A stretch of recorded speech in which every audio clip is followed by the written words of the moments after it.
नमस्कार, star TV Bihar देख रहे हैं आप। मैं हूं सानिया आपके साथ। बता दें कि आज जन सुराज कार्यालय में प्रेस वार्ता कर जातीय जनगणना को लेकर सवाल किए गए हैं। पहले जरा सुनिए कि क्या कुछ सवाल किया गया है और क्या कुछ कहा जा रहा है प्रदेश प्रवक्ताओं के द्वारा, महिला प्रवक्ताओं के द्वारा और उपाध्यक्ष के द्वारा। होनी चाहिए जो नहीं हुई। एक मिनट से जब आपने पूछा है तो मुझको भी जानकारी। दूसरी बात हम ये कहना चाह रहे हैं, हमारा कहना दूसरा एक पॉइंट ये है कि हम तो शुरू से कह रहे हैं, हमारा शुरू से वादा है कि जिसकी जितनी संख्या है उसकी वो उतनी भागीदारी मिलनी ही चाहिए। हम ये थोड़ी कह रहे हैं कि हम जो माइनॉरिटी के हैं उनको देंगे, जो सवर्ण है कि जिसकी जितनी वो दे रहे हैं। महिलाओं को किस पार्टी ने आज तक 40 का सीट दिया? 40 की लड़ाई हम लोगों ने बहुत लड़के तय कर दी। 40 क्या हो, 45-50 भी अगर योग्य महिलाएं होंगी तो हमारे यहाँ कर दीजिए। इसमें कंफ्यूजन नहीं है, कोई कंफ्यूजन नहीं है। हम भी चाहते हैं जातीय जनगणना, लेकिन सही तरीके से नहीं हो रहा। उन्होंने जिन लोगों ने जातीय जनगणना करवाई है उस पुस्तक को पलट के देखे पहले, वो जवाब दें उन्होंने क्या करवाया। धन्यवाद। जन सुराज प्रदेश प्रवक्ता। जातीय जनगणना बिहार में हुआ 2023 में 2 अक्टूबर 2023 को ये रिपोर्ट सबमिट किया गया। जातीय जनगणना पर जितना राजनीति इस बिहार में हुआ है वो किसी मुद्दे पर नहीं हुआ।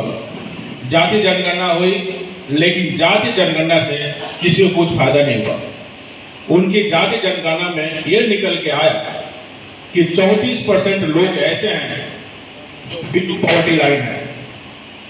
34% लोग ऐसे हैं जो बिलो पॉवर्टी लाइन है, और दलितों की बात करें तो ये संख्या जाती है 53%। अब कहा जाता है कि बिहार में डबल इंजन की सरकार है, केंद्र में भी इनकी सरकार है, यहाँ भी इनकी मिली सरकार है, और बिहार में विकास की गंगा बह रही है।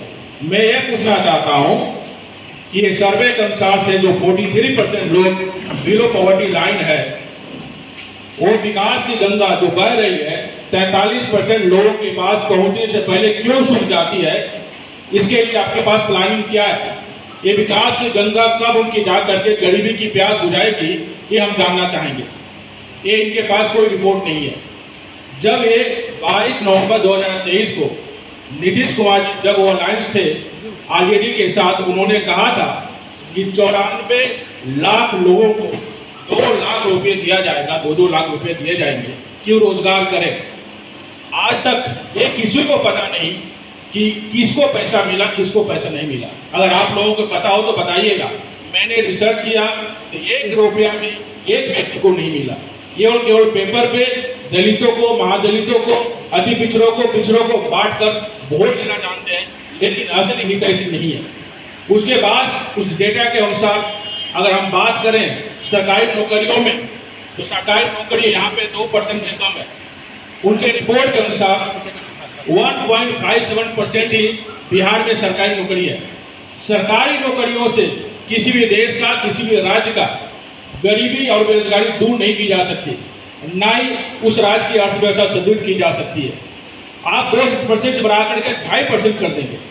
अब बात होती है कि उसमें जो आरक्षण की बात होती है, रिजर्वेशन की बात होती है कि रिजर्वेशन देंगे, रिजर्वेशन बढ़ा देंगे।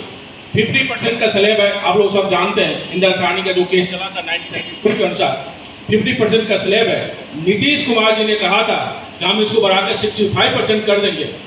वो अब तक नहीं हुआ। उसका स्टेटस क्या है अभी तक किसी को पता नहीं है। ये क्यों नहीं पता है? वो व्हाइट पेपर, श्वेत पत्र क्यों नहीं जारी करते हैं कि आरक्षण का स्टेटस क्या है?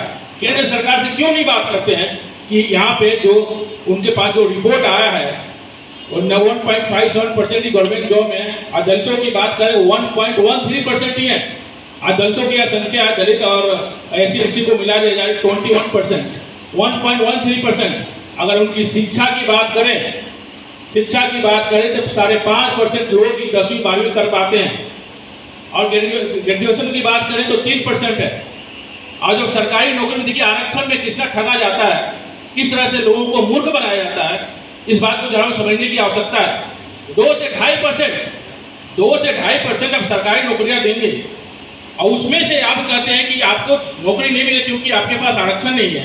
आपको नौकरी हम आरक्षण में बढ़ा देंगे, इससे किसी की गरीबी दूर नहीं होती है। मैं ही उनसे पूछना चाहता हूँ कि जो 43% लोग गरीब हैं, उसमें से कितने लोगों ने जॉब दिया? जो 3% लोग हैं जो ग्रेजुएशन करते हैं, बाकी लोग ग्रेजुएशन तक नहीं पहुंचते हैं। अगर आप सरकारी नौकरियों में एलिजिबिलिटी क्राइटेरिया अपनी ग्रेजुएशन रख दिया तो दलित के कितने लोग उसमें पार्टिसिपेट कर पाएंगे? और बात करें डिप्लोमा की या पोस्ट ग्रेजुएशन की, वो 0.28% है। तो आप पहले शिक्षा पर ध्यान दीजिए।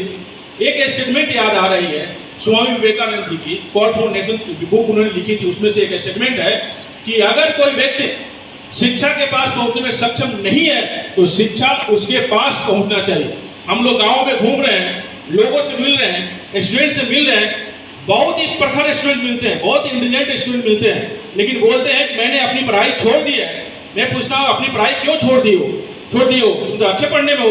बोला कहाँ जाए पढ़ने के लिए? हमारे पास इतना समर्थ नहीं है कि हम बाहर जाकर पढ़े और आसपास हमारे यहाँ महाविद्यालय नहीं है। ये किसकी गलती है? आपने ऐसी व्यवस्था ही नहीं की है ताकि हमारे यहाँ के बच्चे और बच्चियाँ जाके कम से कम ग्रेजुएट कर लें। और कहीं भी महाविद्यालय भी है तो आज 3 साल की डिग्री 5 साल और 6 साल में दी जाती है, और जहाँ पे महाविद्यालय है वहाँ पे भी साइंस की पढ़ाई नहीं होती। मान लीजिए जिसको कॉमर्स करना है, कोई मैथमेटिक्स में बहुत अच्छा है, वो भी नहीं है।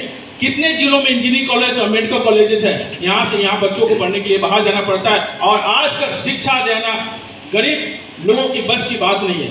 ये बिहार और नीचे गिरते जा रहा है। मैं ये पूछना चाहता हूँ निधि जी की सरकार से कि आपने ये सर्वे कराया है, इस सर्वे कराने से धरातल स्तर पे जिनके लिए आपने बोला कि इस जाति के इतने % लोग हैं, इस जाति के इतने % लोग हैं, इस जातियों को उन्माद के सिवा आपने धरातल स्तर पे उनके उत्थान के लिए आपने क्या किया? और आगे हम जब बात करें रोजगार की स्थिति ऐसी है सर कि 43% 200 रुपये से भी कम कमाते हैं। ये तो इनकी आंकड़ा बोल रही है, लेकिन हकीकत कुछ और है। और हमने गया तो सर्वे कराया कि भाई भूमिहीनों को उन्होंने पैसा देंगे, कितने बेघरों को पैसा देंगे, तो 2,34,000 लोगों को घर देने की बात हुई थी। उसमें से एक रिपोर्ट आया देशपाल कमेटी की जो रिपोर्ट है, उसमें से 1.2 लाख लोगों को केवल पेपर पर घर मिला है, हकीकत में उनको घर नहीं मिला है। ये जो इनकी जनगणना का सवाल है वो बस राजनीतिक मुद्दा है, इसलिए जनगणना का जो सवाल सामने आता है क्योंकि 30-35 सालों से आप उठा कर देखे हैं बिहार में कभी भी मुद्दों की राजनीति नहीं हुई है। बिहार में जब राजनीति हुई है वो जाति समीकरण पर हुई है। अब पहली बार इस राज्य में ऐसी एक पार्टी आई है, ऐसा विकल्प आया जो इन मुद्दों, इन जैसे जो पुरानी जाति और धर्म की बात नहीं कर रहा, वो रियल मुद्दों की बात कर रहा है, रियल इसके उत्थान की बात कर रहा है। ये जाति जनगणना नीतीश जी की सरकार हो चाहे फिर पुराने लालू जी की सरकार हो, बस जातियों को ठगने का काम किया, दलित, महादलित, अति पिछड़ा बांटने का काम किया, उन लोगों से वोट लेने का काम किया। सच में उसका अगर उत्थान किया होता तो आज इस बिहार की स्थिति ऐसी नहीं होती। हाँ, तो आपने सुना कि इन्होंने क्या कुछ कहा है। इन लोगों का साफ तौर पे कहना है कि जातीय जनगणना जो है वो सही तरीके से नहीं हो रही है। जातीय जनगणना जो है उसमें सिर्फ और सिर्फ वोट बैंक पाने के लिए जातीय जनगणना को इस तरीके से किया जा रहा है कि वोट बैंक उन्हें सही मिले, और साथ ही साथ जाति जनगणना करके जातियों में उन्माद फैलाया जा रहा है, उनके बीच जो है झगड़ा करवाया जा रहा है, जाति को बेस बनाकर लोगों के बीच में भिड़ंत करवाया जा रहा है, और ये पूरी तरीके से गलत है। वहीं जनसुराज पार्टी के प्रदेश प्रवक्ता जो हैं वो कह रहे हैं कि जातीय जनगणना होनी चाहिए लेकिन सही तरीके से होनी चाहिए, और जनसुराज इसका अगर सत्ता में आती है तो इसका ज़रूर से ज़रूर ध्यान रखेगी। और साथ ही साथ उन्होंने ये भी कहा कि जनसुराज पहली ऐसी पार्टी है जिसने महिलाओं को 40 सीट देने की बातें कही है। बाकी ऐसी तमाम खबरों के लिए बने रहे हमारे साथ और देखते रहे स्टार टीवी बिहार। धन्यवाद।